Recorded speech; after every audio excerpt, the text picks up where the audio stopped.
Assalamualaikum warahmatullahi wabarakatuh. Waalaikumsalam warahmatullahi wabarakatuh, Bang Asep. Selamat berjumpa lagi dengan channel Kang Asep Supriyatna. Ini saya sedang berada di ruang rektor, mau bincang-bincang santai sedikit ya. Ya, Ini Pak Abdul Haris, Rektor Institut Agama Islam Tasikmalaya. selamat siang Pak Asep. Wilujeng siang. Selamat siang. Didampingi Pak Taufikur Rahman. Pak Taufikur Rahman. Ini Dekan Fakultas Tarbiyah. Assalamualaikum. Ya, saya dengar-dengar ini terkait peran kebijakan strategis perguruan tinggi di lingkungan Tasikmalaya dan bagaimana kontribusinya ataupun sebagai mitra kritis dari pemerintah terkait ada pergantian ini ya pejabat wali kota ya, karena dalam beberapa waktu yang lalu saya dengar ada kritikan dari dosen kampus STIA ya. Ya, Pak Basuki Rahmat. Pak Basuki Rahmat, beliau itu mantan anggota dewan. Menurut beliau bahwa PJ wali kota itu gagal total. Wali Kota Tasik. PJ wali kota yang sekarang itu namanya CK ya, CK. Nah, saya ingin dapat komentar ini. Bagaimana nih menurut pandangan Pak Abdul Haris sebagai Rektor Institut Agama Islam Tasikmalaya yang sehari-hari ada di Tasik bisa mengikuti lah perkembangan itu. Bagaimana menurut Pak Rektor? Oke, makasih Pak Asep. Dari aspek peran fungsi perguruan tinggi dalam pembangunan pemerintah di daerah Kota Tasikmalaya pada khususnya ya, bahwa perguruan tinggi menurut saya konsisten untuk melaksanakan sebagai tridharma perguruan tinggi. Yang pertama misalkan fungsi pendidikan dan pengajaran yang senantiasa dilaksanakan oleh perguruan tinggi dimanapun yang tugasnya adalah pendidikan dan pengajaran, baik itu di musim COVID ataupun juga di zaman normal seperti sekarang. Kemudian juga fungsi yang kedua adalah fungsi penelitian. Fungsi penelitian di Institut Agama Islam Tasikmalaya alhamdulillah berjalan dengan indikasi bahwa para dosen senantiasa mengirimkan tugas penelitiannya dan itu bisa diterbitkan di jurnal tiap prodi ya, sesuai dengan prodi masing-masing.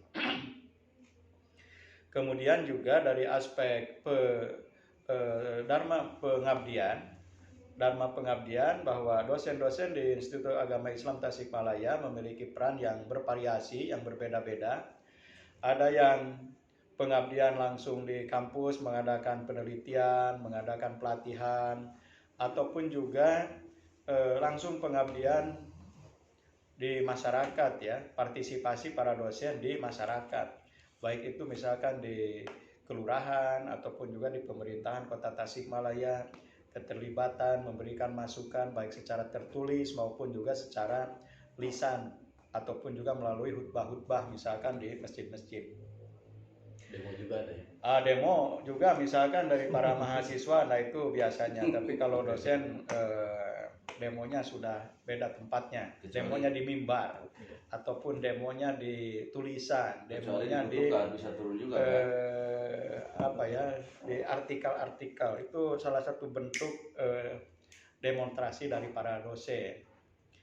Nah, adapun Kang Asep tadi menyentil bagaimana misalkan setelah PJ wali kota di Kota Tasikmalaya ini diturunkan dari Kementerian Dalam Negeri, yang kita tahu bahwa sekarang kita dipimpin oleh PJ wali kota yang pengganti Pak Yusuf sebelumnya. Pengganti wali kota sebelumnya. PJ-nya sekarang siapa namanya? Karena wali kota sebelumnya sudah habis masa periode, maka pemerintah pusat mengganti dengan PLT ataupun PJ wali kota penjabat yang namanya itu Dr. CK Vigorski. Dr. CK aja yang populernya di Kota Tasik ya, baik itu di kalangan mahasiswa ataupun di masyarakat umum. Sudah berapa lama menjabat?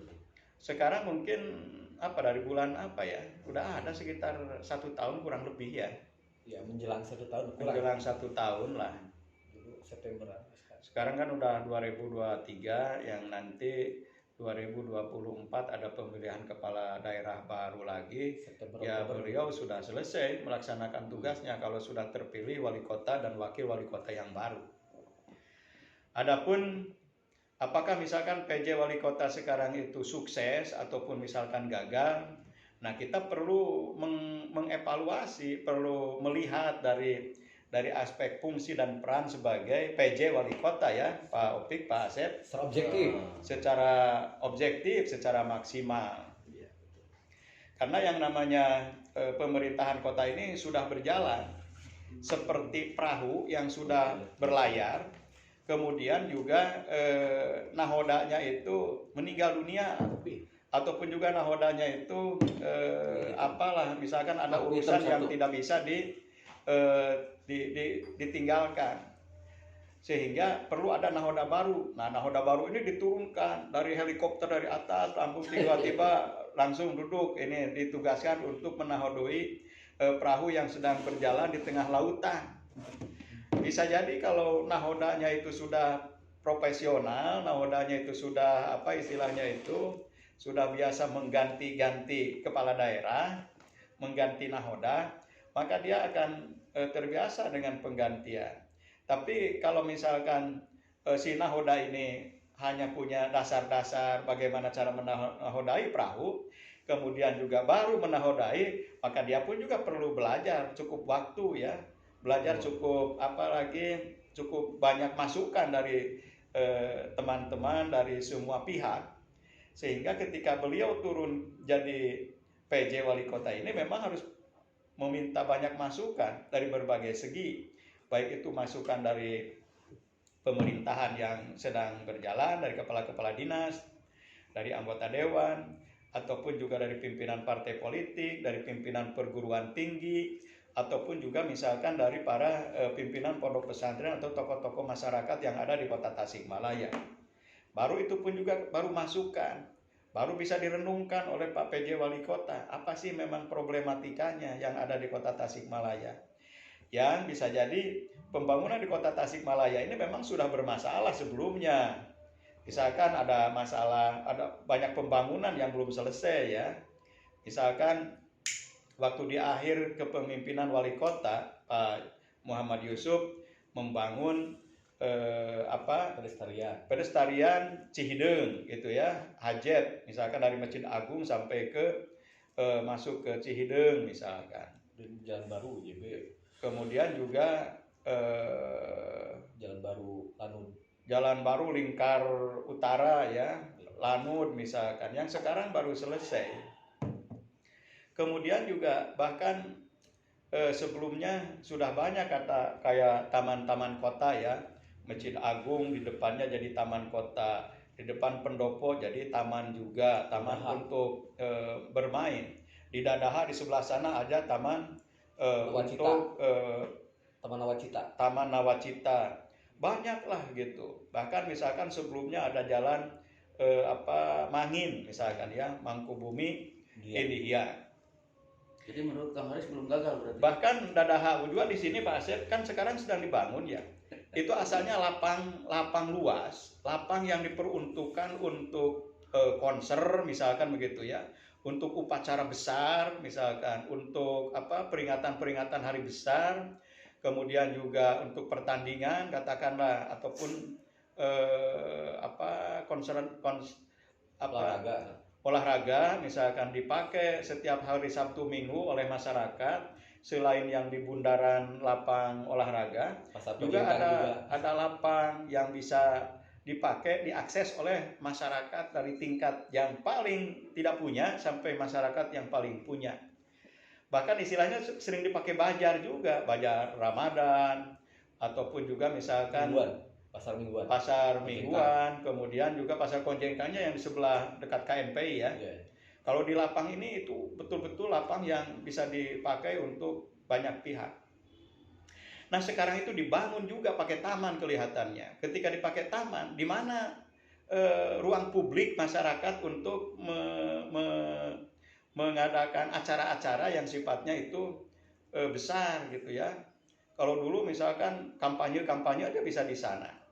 ataupun juga konser niji, konser artis bisa di sana misalkan. Jadi bisa lebih luas. Ketika dibangun taman kota ataupun taman-taman lagi seperti sekarang itu udah nggak bisa lagi. Maka pemerintah harus menyiapkan tanah yang luas yang bisa dibangun untuk lapang terbuka yang bisa dipakai oleh publik, Kan oleh masyarakat. Dadang sedang dibangun, sedang dirapikan itu. Iya, itu dijadikan taman. Pak Asep nanti bisa langsung khusus Bukan ruang terbuka untuk bukan ruang serbaguna. terbuka seperti kemarin. Sekarang dibuat taman-taman dan desainnya apakah ini dari kota atau pemerintah provinsi? Provinsi. Kan? Mungkin ini pemerintah provinsi ya, karena desainnya kelihatan ada desain dari Pak Gubernur. Asetnya juga kan belum ini, bagaimana aset? Dan itu Status aset. status aset apakah misalkan udah punya kota atau punya kabupaten. Hanya karena ada di lingkungan kota Tasikmalaya sehingga fungsi dan perannya itu bisa dipakai oleh masyarakat kota dan juga bisa dari luar kota Tasikmalaya. Adapun masuk ke apakah misalkan PJ Wali Kota Pak Dr. CK ini sukses atau belum sukses dalam membangun kota Tasikmalaya? Kalau menurut saya belum bisa dievaluasi beliau itu gagal ataupun sukses ya. Karena istilahnya itu sebelumnya beliau ini tidak membawa visi misi yang untuk membangun kota karena memang visi misi kota Tasikmalaya sudah ada. Berarti melanjutkan ya. Visi misi pasangan Budi Yusuf ini sekarang Jadi itu tidak ya. genuine visi misi dia ya. Tidak, beliau ini hanya melanjutkan saja, Pak. Seperti tadi saya analogikan, beliau itu hanya menahodoi ketika perahu ini sedang berjalan di tengah lautan. Jadi dia juga sedang melihat apakah ini jalannya masih lurus atau sudah belok, jangan-jangan belok dari visi misinya gitu. Dan menurut Kang Haris ini masih on the track ya? Menurut saya masih perlu waktu bagi seorang PJ untuk membangun kota Tasikmalaya. Tapi memang kalau Kang Uki mungkin memberikan masukan itu dengan caranya Kang Uki ya. Tapi kalau menurut saya memang belum bisa dikategorikan gagal. Hanya memang PJ Wali Kota harus menerima banyak masukan dari akademisi ataupun juga dari para pimpinan partai politik, pimpinan organisasi, dari mahasiswa bila perlu. Bahkan mumpung Pak Dr. JK ini ada di kota Tasikmalaya, maka bersilaturahmilah ke tokoh-tokoh masyarakat yang ada di kota Tasikmalaya agar ada kenangan gitu Pak Asep. Jangan dibilah-bilah gitu ya. Agar ada kenangan dan jangan dibilah-bilah misalkan yang ini didatangin, yang ini tidak. Iya. Karena tokoh-tokoh masyarakat itu kan banyak, mau tokoh pertaniannya, mau tokoh seninya, mau tokoh organisasi, tokoh kampus, misalkan ya, tokoh agama. Mumpung Pak CK di sini sebelum 2024. Kalau menurut info katanya sudah safari ketemu berbagai tokoh, berarti ya bisa jadi mungkin sudah ya, tapi belum ya kayaknya. Belum semua gitu. Apakah misalkan Pak CK punya waktu tidak untuk safari silaturahmi ke yang lain misalkan? Kayaknya belum dianggap ini kan. Atau Pak CK-nya mau dikunjungi terus gitu kan, dia nggak mau ini. Tenis. Iya. Memang Pak CK ya, problematika di kota Tasikmalaya itu sangat banyak dari berbagai segi. Dari masalah pembangunan pertanian di kota Tasik seperti apa, yang dulu misalkan pesawahan luas kemudian sekarang dijadikan perum, dijadikan bangunan, dijadikan pabrik dan lain sebagainya. Solusi pemerintah kota Tasikmalaya dalam hal pertanian mau seperti apa? Ini belum ada. Kemudian juga misalkan dari aspek sampah yang di mana-mana numpuk ya. Solusi bagaimana misalkan cara merapihkan sampah, cara mengolah sampah, daur ulang sampah misalkan bila perlu. Karena sampah itu di mana orang ada yang merokok, ada yang makan, ada yang minum, pasti ada sampah. Bagaimana sih sampahnya itu bisa didaur kemudian bisa bermanfaat lagi bagi kehidupan masyarakat, bagi kehidupan manusia. Banyak hal yang perlu memang diperbaiki, tidak bisa hanya diselesaikan oleh seorang PJ Wali Kota, tetapi harus berjamaah, harus ada kesadaran dari semua pihak. Harus ada ini semacam kerjasama pentahelik ya istilahnya. Harus itu. Gimana menurut Pak Dekan? Baik, untuk yang pertama menanggapi apa ya? Komentar Pak Uki dulu atau Ya. gimana? Itu Tapi paling persepsi. tidak ya bagaimana kira-kira ketika sudah ada PJ wali kota Ya. di Kota Tasikmalaya ini? Ya, semua berhak mengeluarkan pendapat ataupun gagasannya terkait dengan kehadiran PJ Wali Kota Tasikmalaya yang di luar dugaan, karena skenario awalnya memang tidak adanya pemilu serentak ya, jadi normal. Ketika ada pemilu serentak 2024 akhirnya ada PJ Wali Kota, dan itu pun di luar dugaan bahwa dengar-dengar isunya menginginkan putra daerah yang menjadi PJ Kota. Kemudian datanglah orang yang langsung ditunjuk oleh Kementerian Dalam Negeri. Ya. Nah, itu juga menjadi sebuah problematika buat beliau yang ditunjuk menjadi PJ Wali Kota. Otomatis dia harus internalisasi dulu, harus beradaptasi, harus melakukan induksi dengan tokoh masyarakat, dengan stakeholder yang ada di Pemkot sendiri maupun di legislatif maupun dengan unsur APH. Intinya harus banyak silaturahmi. Nah, jadi mungkin itu dulu yang mereka lakukan, kemudian baru berbicara tentang program dan masalah-masalah yang ada di Kota Tasikmalaya. Itu seperti Pak Rektor ini perlu waktu, perlu diskusi, perlu masukan yang utuh kan. Berbagai sektor ini bermasalah sebenarnya Pak gitu ya. Baik di dunia pendidikan, kemudian dengar kan ada dua isu sentral yang didengungkan oleh Pak Seka itu tentang stunting dan sampah misalnya. Masalah sampah saja, jadi pemerintah kota hari ini baru bisa pungut sampah saja melalui dinas LH misalnya. Itu pun ada biaya retribusi yang harus dikeluarkan oleh masyarakat berkenan dengan penarikan sampah. Hanya ditarik dan ditaruh di Ciangir, itu saja. Saya belum melihat program pemerintah berkenaan dengan pengolahan sampah yang berkelanjutan. Kalau programnya pernah dengar, tapi ketika kami kemarin berkunjung dengan Pak Rektor kebetulan ya ke Ciangir, yang mengelola sampah di sana itu yang mengut sampah yang bisa didaur ulang dan menjadi nilai tambah itu yang mengerjakan itu pihak swasta.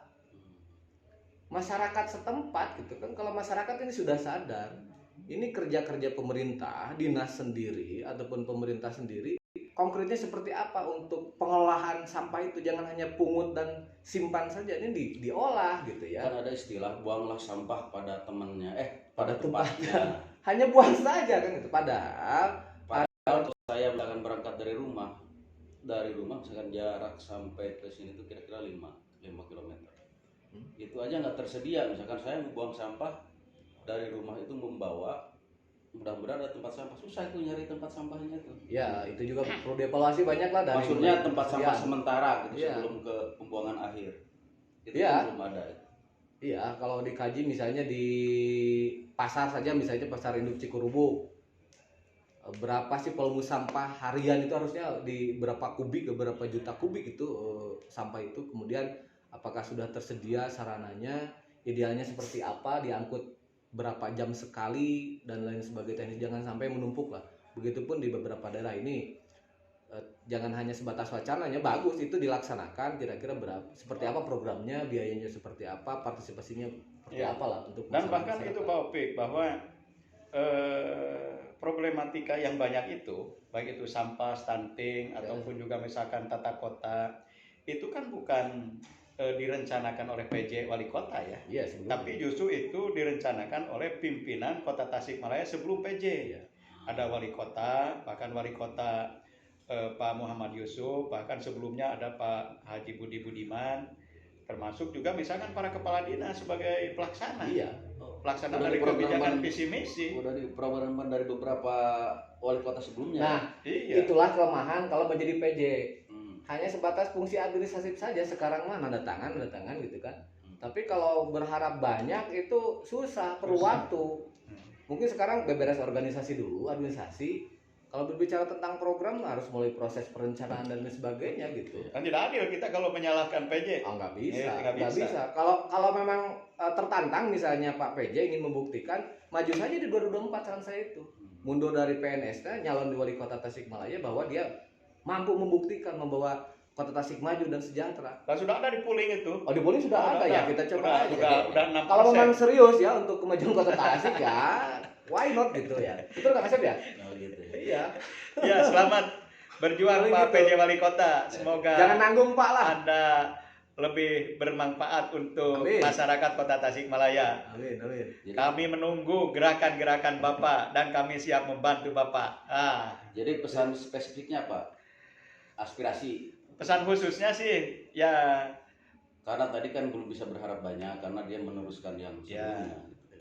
berharapnya sih PJ Wali Kota bisa mensinkronisasi ya, mengharmonisasi program kerja wali kota sebelumnya dan harus mengevaluasi kepala-kepala dinas yang dianggap lelet, yang dianggap istilahnya itu tidak produktif, dirotasi saja. Harus berani lah. Harus berani diganti dengan ASN yang profesional. golongannya sudah masuk, kemudian juga lebih Profesional. lebih ikhlas untuk mengerjakan program pembangunan untuk masyarakat Kota Tasikmalaya. Betul. Itu kita dukung. Dan mengajak urun rebuk seluruh tokoh-tokoh yang Ya. punya perhatian di Kota Tasik. Betul. Jadi bereskan. Khususnya Rektor Institut Agama Islam Tasikmalaya. Tidak begitu juga Pak Asep, tapi kalau diundang ya kenapa tidak kita hadir. Mungkin gini aja Pak PJ juga tahulah informasi berkenan dengan tadi ya, bereskan dulu dari tingkat SKPD yang lebih profesional sesuai dengan keahliannya, sesuai dengan profesinya. Jangan sampai orang teknik di pendidikan, orang pendidikan di teknik misalnya tidak relevan lah gitu ya jabatannya dengan disiplin ilmunya, harus profesional seperti itu dan harus ada keberanian. Kemudian dalam melaksanakan program maksud saya harus update gitu ya. Misalnya kalau meminta data tentang kemiskinan dari RT RW kelurahan ya itu aja dipakai yang update gitu kan. Jangan sampai terus aja pakai data lama 2015 2016 alasannya karena ini dari BPS. BPS kan update-nya lama sekali gitu ya. Itu karena proyek nasional. Mestinya data dari tingkat bawah RT RW kelurahan itu seharusnya dipakai sehingga ada program itu tepat sasaran gitu karena metodenya sudah tepat gitu kan yang diupdate itu. Kemudian banyak diskusi lah dengan Pak Asep Supri itu saja. Kalau Kita rasanya cukup ya. Oh gitu. Oke, kalau gitu. Assalamualaikum warahmatullahi wabarakatuh. Waalaikumsalam warahmatullahi wabarakatuh. Demikianlah bincang santai dan masukan dari Rektor IAIT Tasikmalaya. Assalamualaikum warahmatullahi wabarakatuh. Salam.